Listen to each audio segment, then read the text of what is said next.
بسم اللہ الرحمن الرحیم۔ جناب چودھری شجاعت حسین صاحب، صدر پاکستان مسلم لیگ، طارق بشیر چیمہ صاحب، جنرل سیکرٹری پاکستان مسلم لیگ، صالح حسین صاحب، شافع حسین صاحب اور مسلم لیگ کے تمام عہدیداران اور خصوصاً مسلم لیگ کے کارکنان اور میرے بھائیوں، دوستوں، میڈیا کے دوستوں، السلام علیکم۔ سب سے پہلے تو میں چودھری شجاعت صاحب کا شکریہ ادا کرتا ہوں، طارق بشیر چیمہ صاحب کا، کہ انہوں نے مجھے پاکستان مسلم لیگ میں آنے کی دعوت دی، اور میں آپ کو ایمانداری سے یہ بات بتانا چاہتا ہوں کہ میں نے سینکڑوں لوگوں کے ساتھ برطانیہ میں اور پاکستان میں اس بات پہ مشاورت کی کہ میں چودھری شجاعت صاحب کے ساتھ شامل ہونا چاہتا ہوں۔ ہر شخص جس سے میں نے بات کی، انہوں نے ایک بات ضرور کہی کہ چودھری شجاعت صاحب ایک کریڈیبل آدمی ہے، آنیسٹ آدمی ہے، اور پاکستان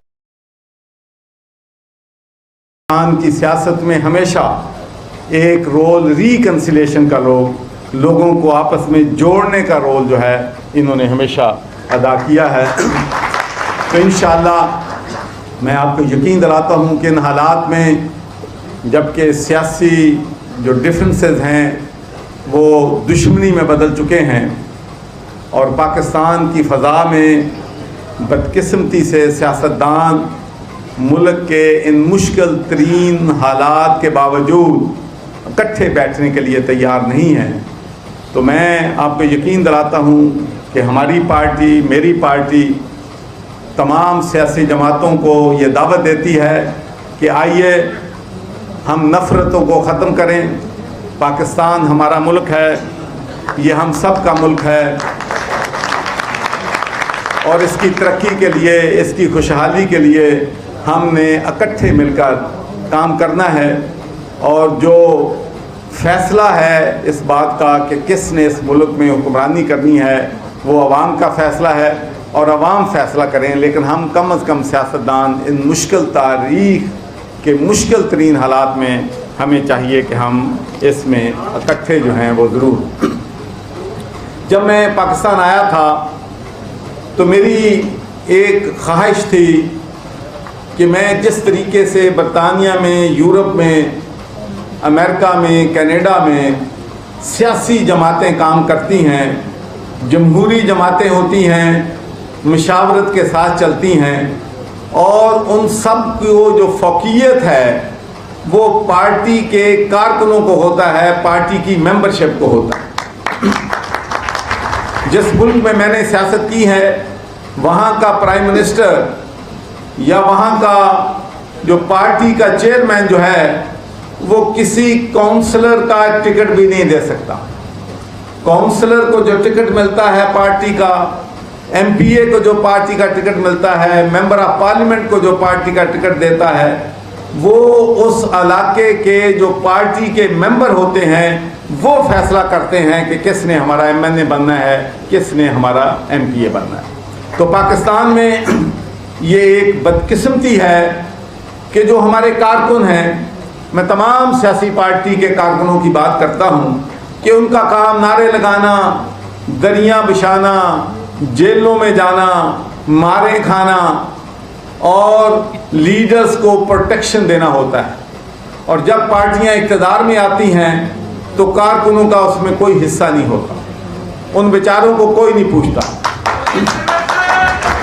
لیکن میں مسلم لیگ کے کارکنوں کو یہ یقین دلاتا ہوں کہ میری آپ سے محبت اور پیار وہی ہوگا جو میں اپنے بیٹے اور بیٹی کے ساتھ کرتا ہوں۔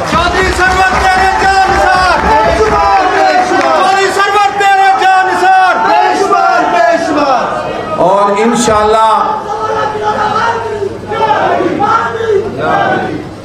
انشاءاللہ ہم اللہ کے فضل و کرم سے اپنی پارٹی کو اتنا مضبوط بنائیں گے کہ ہماری پارٹی جو ہے، ہمارا انسٹیٹیوشن جو ہے وہ فوقیت رکھے گا. اور اس کی میں آپ کو مثال دیتا ہوں کہ یہ بات نہیں ہے کہ برطانیہ میں، امریکہ میں انسٹیٹیوشن بنتے ہیں، پاکستان میں نہیں بنتے. میں 3 انسٹیٹیوشن بنانے میں ڈائریکٹلی انگیج رہا ہوں. آپ کو معلوم ہے کہ ریسکیو 1112 اور مجھے یاد ہے کہ اس ناشتے پہ چودھری شجاع صاحب بھی موجود تھے. اس وقت پرویز علیہ صاحب ہمارے چیف منسٹر تھے. تو میں نے ان سے کہا کہ ہم نے جب سے ایمبولینس سروس کو ہسپتالوں سے علیحدہ کیا ہے اور ایمبولینس سروس وہاں پر چلائی ہے تو وہاں ہمارے مسائل بہت حد تک حل ہو گئے ہیں. تو آپ یہاں پر ایک ایمبولینس سروس شروع کریں. ان کی ساری ٹریننگ، ان کا خرچہ سارا جو ہے وہ گلاسگو سٹی کونسل جو ہے وہ افورڈ کرے گی. اور اس کے بعد آپ کو معلوم ہے کہ اب ریسکیو 1112 جو ہے وہ پنجاب کی سب سے پاپولر اور کریڈیبل آرگنائزیشن ہے. اس لیے کہ جب آپ انسٹیٹیوشن بنا دیتے ہیں تو پھر وہ انسٹیٹیوشن جو ہیں آنے والی حکومتیں بھی ان کو تبدیل نہیں کر سکتی. پھر اس کے بعد ہمارا ایک بہت بڑا ایشو تھا، اوورسیز پاکستانیوں کے مسائل جو ہیں وہ حل نہیں ہوتے تھے، ان کی مشکلات تھیں. تو ان کے لیے ہم نے پنجاب اوورسیز کمیشن بنایا.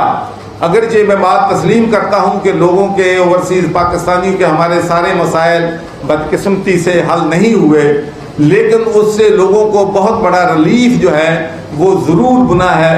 اور وہ انسٹیٹیوشن جو ہے وہ آپ کی جو ہے اس وقت بھی لوگوں کی مدد کر رہا ہے. تو آپ سب کو یہ بھی معلوم ہوگا کہ میں نے 1 دسمبر 2021 کو لندن میں پاکستانی کمیونٹی سے ایڈریس کرتے ہوئے کہا تھا، جب میں گورنر تھا تو میں نے کہا اب 55% تک بات چلی گئی ہے. بھائی جب آدھی رقم آپ کی کرپشن پہ چلی جائے گی، لوگوں کی جیبوں میں چلی جائے گی تو ملک کیسے ترقی کرے گا؟ تو میں یہ چیلنج کرتا ہوں کہ پنجاب آب اخبار اتھارٹی میں جو میں نے ٹھیکے دیے ہیں، کوئی ایک بندہ بتا دے کہ کسی نے 1 روپے کا کمیشن لیا ہے یا دیا ہے.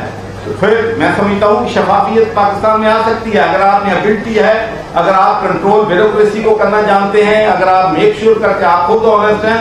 تو ایسی بات نہیں ہے کہ پاکستان میں ہم آنیسٹی سے کام جو ہے نہیں کر سکتے. اس کے ساتھ ساتھ کووڈ-19 کے دوران آپ کو معلوم ہے کہ اللہ کے فضل و کرم سے ایک تو میں نے ٹیلی میڈیسن سینٹر ہیلپ لائن شروع کی، جس سے لاکھوں لوگ جو ہیں گھر بیٹھے ان کو ہم نے سروس دی، اور ہزاروں ڈاکٹر جو ہیں ماشاءاللہ جو ہیں اس میں وہ ہمارے جو ہیں ہزاروں ڈاکٹر جو ہیں اس کو سروس دے رہے تھے.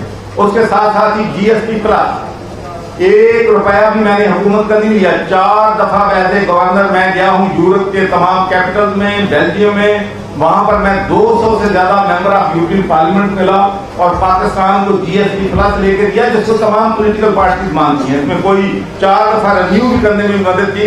اس سے پاکستان کو $20 بلین کا فائدہ ہوا ہے 8 سال میں.